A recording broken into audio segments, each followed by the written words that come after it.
Terry Trembach joined a watch party in Calgary made up of fans and fellow Olympians. An eruption of celebration and relief at a 17th Avenue bar. Devoted fans, friends, and fellow Olympians watching Canada's women's soccer team beat Sweden 3-2 for Olympic gold. For Olympic track cyclist Georgie Simmerling, the win is special to watch. Her partner, Stephanie Lave, is the team's starting goalkeeper. She turns into beast mode. Yeah, I just absolutely love watching it. The win didn't come easy for the team or the spectators. Penalty save after penalty save following 120 minutes of intense competition to come out with the victory. Kasia Gershela-Wasurski, an Olympic gold medalist herself in Tokyo with the women's 8 rowing team, says it's emotional. I love this game so much. It's so unbelievable to watch. And based on this crowd, the women's return to Canada will no doubt come with a loud and proud homecoming celebration. Terry Trembach, CBC News, Calgary. And that is the world this hour. For CBC News, I'm Josette Montoya.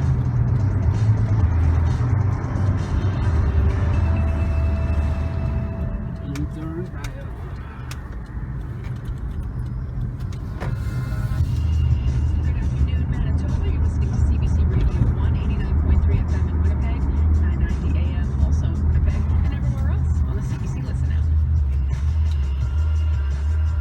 Welcome to the 4 o'clock hour of Up to Speed. I'm Sam Sampson, filling in for Faith Rudolph on the show today. Here's what's coming up in the next 60 minutes. The Angus Reid Institute has a new poll looking at how Canadians feel about going back to the office. Spoiler alert, not great. This is a very timely interview you got to listen to because as of tomorrow, workplaces will not be requiring many employees to work from home as per the Manitoba public health rules. So you're going to want to listen to that. It's coming up at 4:40. In just a few minutes, though, lots of tears and nervous pacing. That's what was happening in a Winnipeg household this morning during the Olympic gold medal soccer match. We're going to hear from the family of Desiree Scott about her gold medal win in Tokyo. You don't want to miss that. That's coming up on Up to Speed.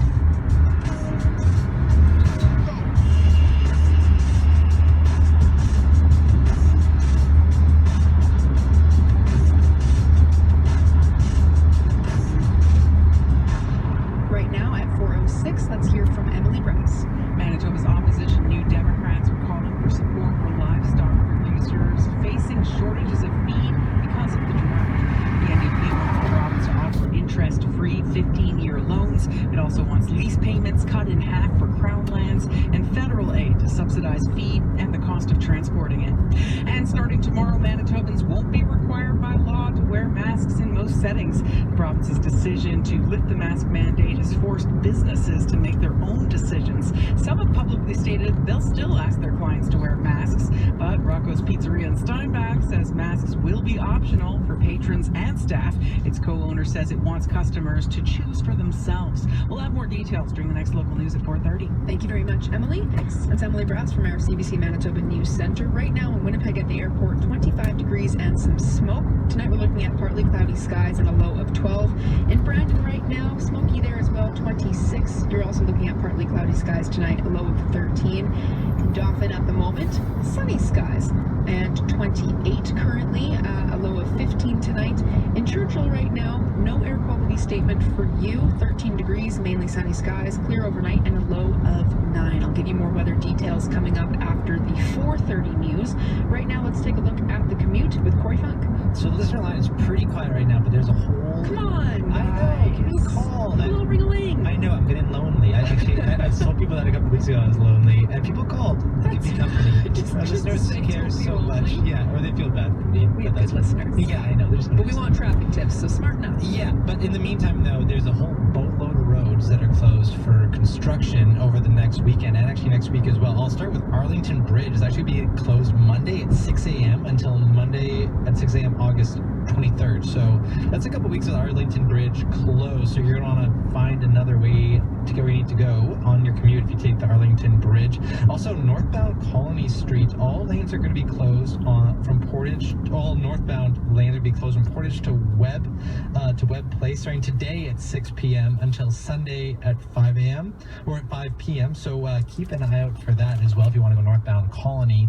And this is a fun one though. This will be closed for food trucks.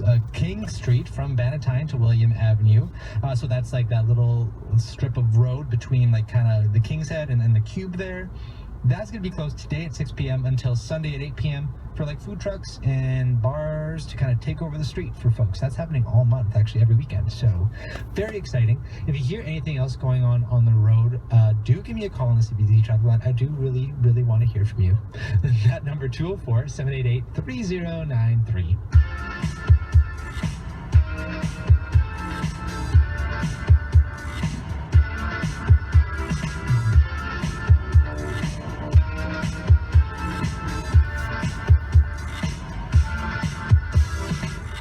Now, who doesn't love a great story, especially one that ends with a gold medal coming home to Winnipeg? And as you've been hearing all throughout the day, this morning in Tokyo, Canada's women's soccer team wrote the final chapter in its Olympic journey, winning a gold medal for the first time in our country's history. Let that sink in there. Now, it went down to the wire, though, with sudden death penalty kicks. Here's CBC's Nigel Reid with the call of the end of the game against Sweden. 2 successful penalties each. It's sudden death. Chance here for Sweden to put the pressure on again. Jonna Andersson for Sweden. Andersson. Labe! Down to a left. Saves another. And Labe almost had time to collapse on the ball. Julia Grosso from Vancouver to win it for Canada! Canada came! Canada conquered! Canada gold at Tokyo 2020! Chills. And Winnipeg midfielder Desiree Scott was on the pitch today and even took over as captain for part of the game. Her older brother, Nick Scott, was watching nervously with family at his home in the city this morning. CBC's Marcy Marcusa called him up right after that winning goal went into the net. Oh, it's nerve-wracking. It's amazing. You know, the whole team came together. It's a good way to win. How stressful was it, this game and how it ended? Yeah, it was very stressful. The whole game was stressful. You know, penalty shots, even, you don't know, it's a 50-50 chance for both teams, and, you know, they both played well, but Canada came on top. It was that passion. Passion won in the game today. Right now, in this moment, as we're still watching live in Tokyo, your sister Desiree Scott and the whole team all having the basking in the fact that they won gold. What would you like to say to her? I'm so proud of you, Des. Proud of all you girls. I love you all. Good luck. You deserve it. What do you make of the fact that Christine Sinclair had to leave the game and your sister had to put on the captain armband? I love it. I love the little handoff. You know, they played together for years. They molded together, and they share this victory. Same with the team, the whole team. Everyone put their efforts in, and they came on top. Why do you think they won? Passion, pure passion. Yeah, the hard work. I mean, even the first half, it was Sweden looked like they were the better team, and Canada held in there. You know, we evened it up in the second half, and just passion, pure passion. Girls play together and just belief in themselves and with each other. Obviously, when you're watching this game, you're watching Desiree closely. So tell me a bit about her play and what you saw that was pivotal. Oh, you know, she's made a name for her. They don't call it a destroyer for nothing. She's played, 2 hours of play, the heat, all these girls, but, she held in there. Had a bit of a boost once she put the captain's arm on. She knew she had to put in an extra 10%, and, she did it. And with the efforts of all the other girls, they played so well. I'm so proud of them. What do you hope this might mean for inspiring future young female soccer players in Canada, as your sister has work to do with a lot of her mentorship already? All these girls you know, my sister especially, she wants to give back. And girls growing up playing soccer, they know that they have an opportunity to get to this kind of level.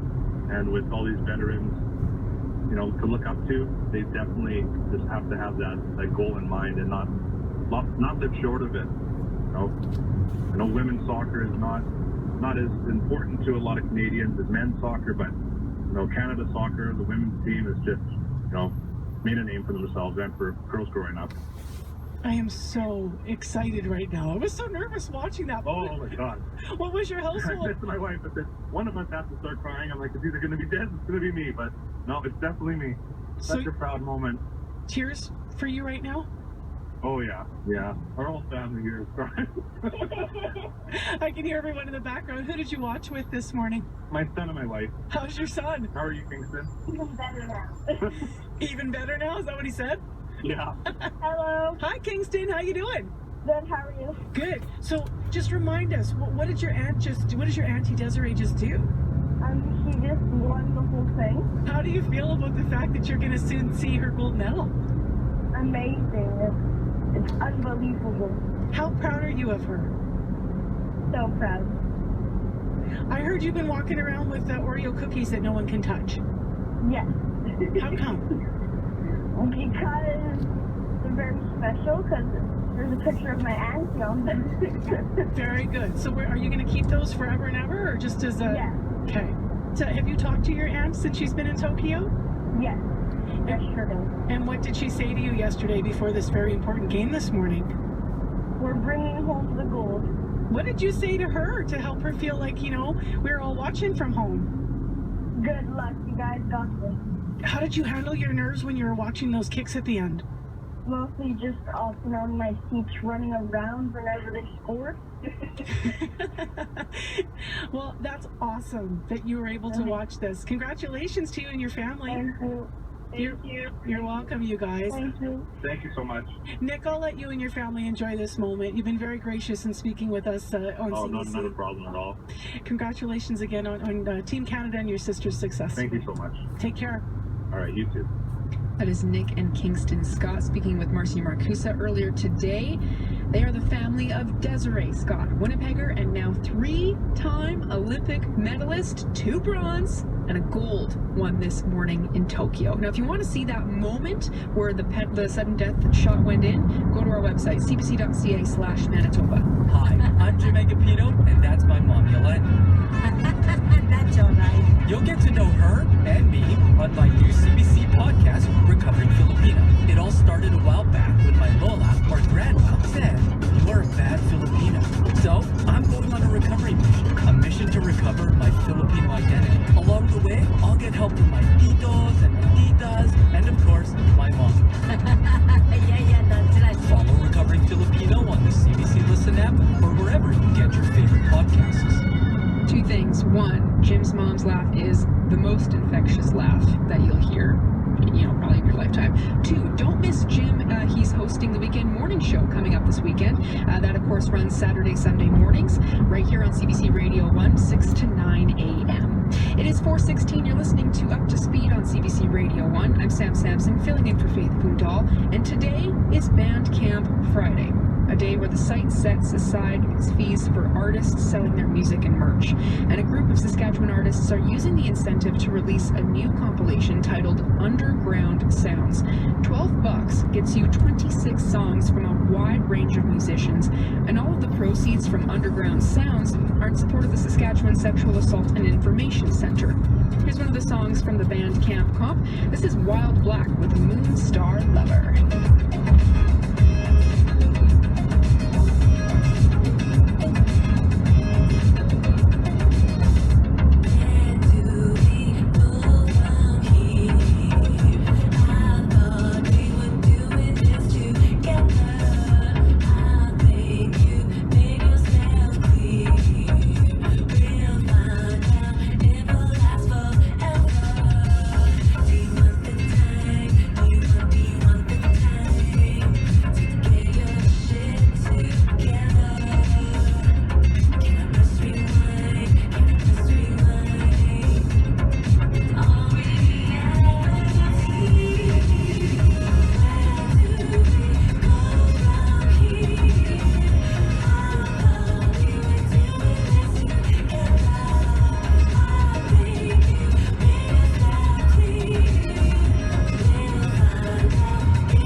2021. Thanks for tuning in to CBC Radio 1. I'm Sam Sampson, filling in for Faith Fundal here on Up to Speed today.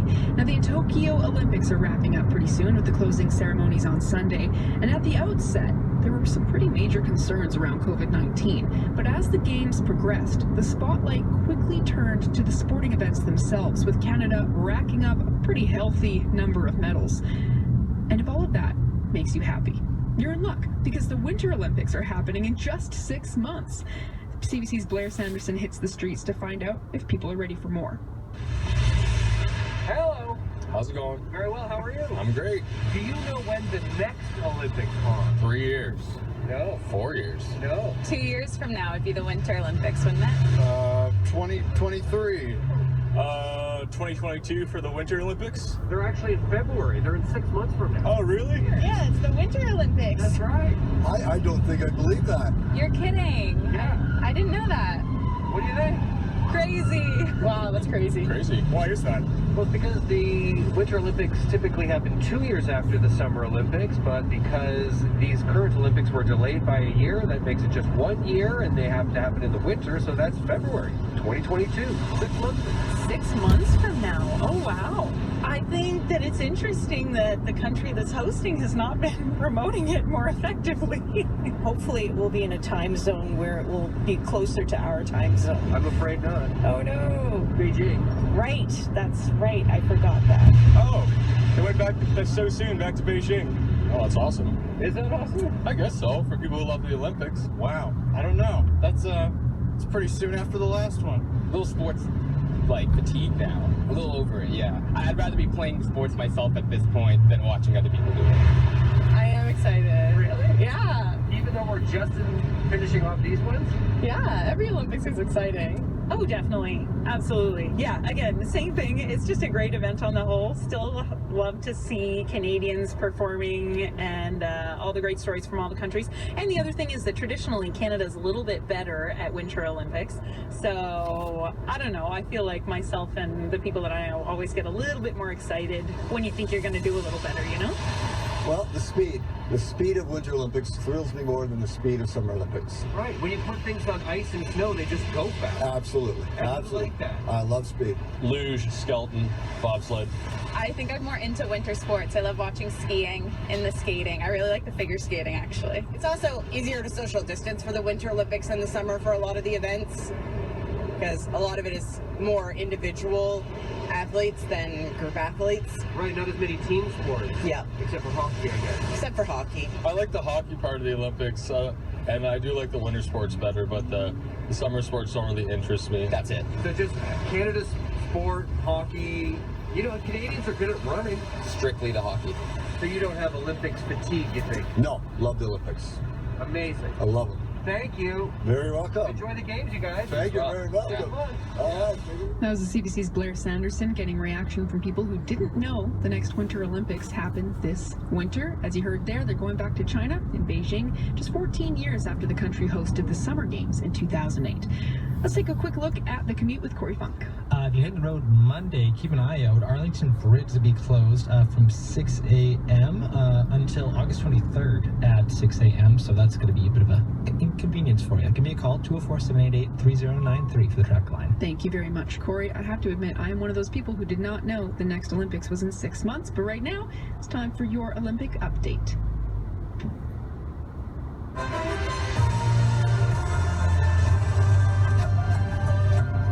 Hello, I'm Nikki Reyes. 22 years in the making. Christine Sinclair is an Olympic gold medalist. Sometimes the best team wins, and I think we were that. You know, off the field, we're so close. A lot of us are best friends. On the field, we just fight for each other. We never give up. That tenacity has finally paid off for Canada's women's soccer team. After back-to-back bronze medals at the last 2 Olympic Games, Team Canada defeated Sweden and got their gold. But the match came down to penalty kicks, putting goalkeeper Stephanie Labe in the hot seat. More now from CBC soccer commentator Nigel Reid. There can really only be, well, one hero in a penalty shootout.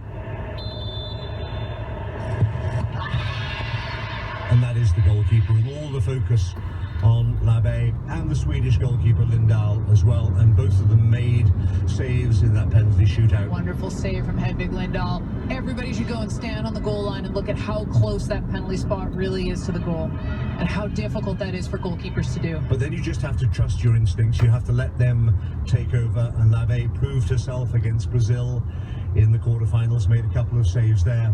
For Sweden, Anderson, Labe saves another. I knew inside that I was going to be able to step up at some point. It was just a matter of when. And she came out on top. Another monumental performance from Steph Labe to win the day for the Canadians, and she's been immense throughout this tournament. CBC soccer commentator Nigel Reid. Take a listen to this. Anytime. They're in overtime right now. Yeah. That gold medal soccer match had the attention of the men's 4x100 meter relay team, even as they were celebrating their bronze medal win. Their race happened while the women were still on the field, but the men were all business and focused on capturing their own hardware. They placed third behind Team Great Britain and Italy, which won gold. I wish I was a little bit closer, you know what I'm saying, to challenge except to Guy Joshua for the gold. But Mohamed is still proud of his silver. He ran the men's 5,000 meter in 12 minutes and 58.61 seconds, coming in behind the world record holder from Uganda. Winning isn't everything, but it is nice. And on day 14, Canada brought home 4 medals in all to bring up the total count to 22. 6 gold, 6 silver, and 10 bronze. The U.S. is the clear leader in these Olympic Games with 98 medals under its belt. China in second place with 79. 3 Canadian marathon runners are running that race right now, and they're drawing inspiration from their fellow long-distance competitors. Renee Filipponi has more. They just got a bronze! Ah, we're so excited for you, Evan! In an Instagram post, Natasha Wodak can't contain her excitement for race walker Evan Dunphy. The marathon runner says the team of distance athletes who are all in Sapporo have a great vibe going. We're all really excited. Everybody is fit and ready to go. We've done all the prep work, and we're really supporting each other. Dunphy may have walked his way to bronze, but for the Canadian runners in the men's and women's marathon, the podium is likely a long shot. Wodak says that's not the point. I want to cross the line knowing that that was the best race of my life, and I gave it absolutely 110%. It doesn't really matter what place that is. These races were moved to Sapporo, where it's supposed to be cooler, but it's scorching. North Vancouver's Wodak says she took advantage of the heat wave that recently hit her city. I was able to get in a few long run workouts when we had that heat wave in Vancouver. That did help and will come in handy. Renee Filipponi, CBC Sports, Tokyo. The Canadian artistic swim team sit in 5th place as they head into day 15 of the games. They'll compete in the final event of their competition, the free routine. Also coming up, canoe sprint semifinals. The semi's going to be very hard. Strong field.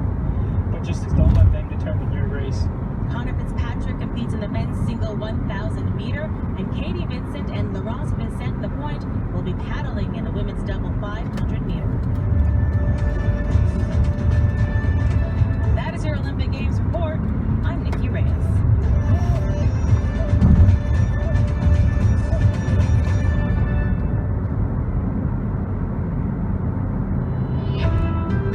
This is CBC News.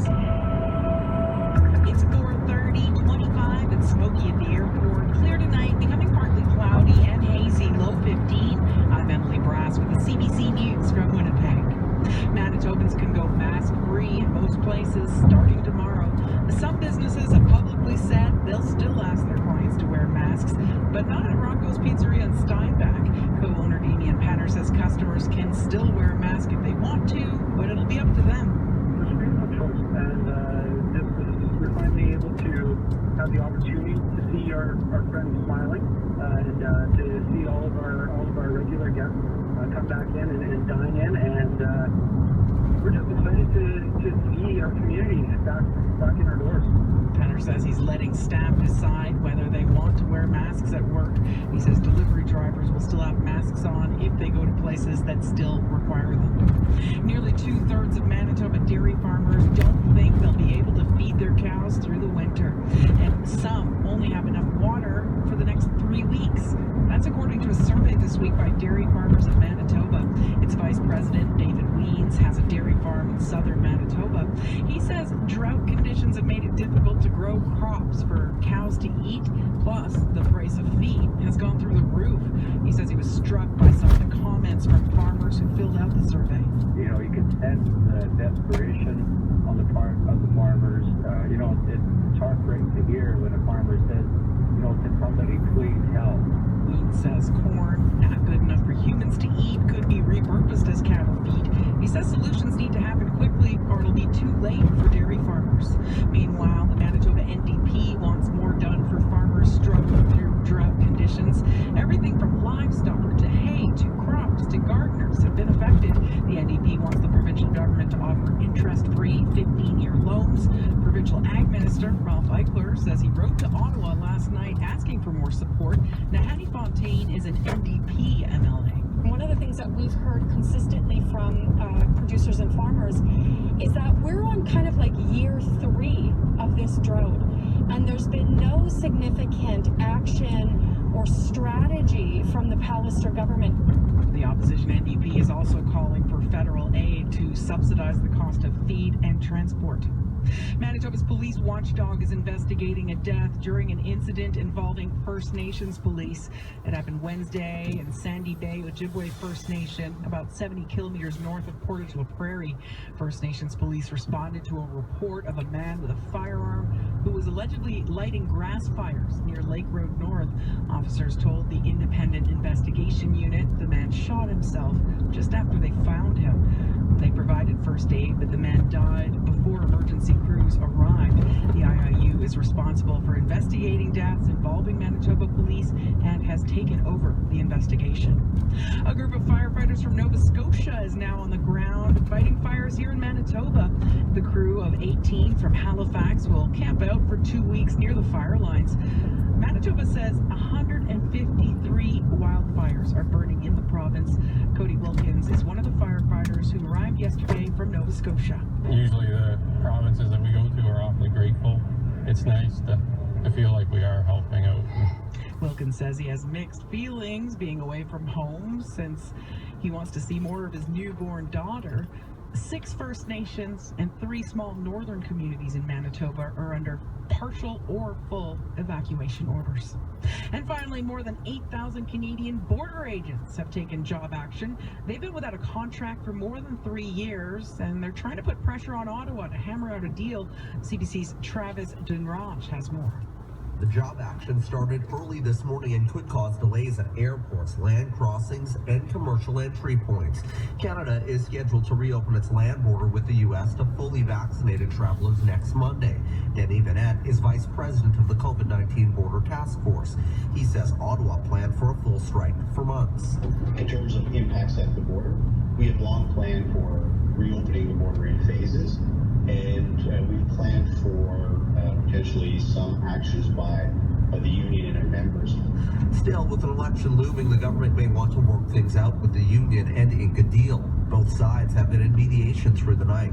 The Public Service Alliance of Canada and its Customs and Immigration Union says travelers should expect long lineups and lengthy delays if an agreement is not reached soon. Travis Dunraj, CBC News, Ottawa.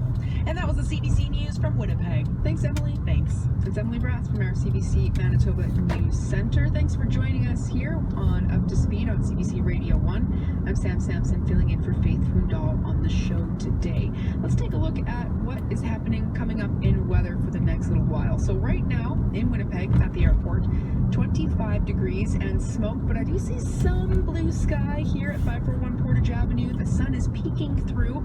A reminder that the air quality statement that is in effect for Manitoba continues right now, pretty much from the bottom, from the American border to Churchill, let's say. So it is smoky out there, folks. Tonight in Winnipeg, a low of 12 degrees, partly cloudy skies. Tomorrow, a mix of sun and cloud and a high of 29. So that's updated by Environment Canada. I think like an hour ago I said there was a slight chance of showers. Now it's nowhere to be seen on it.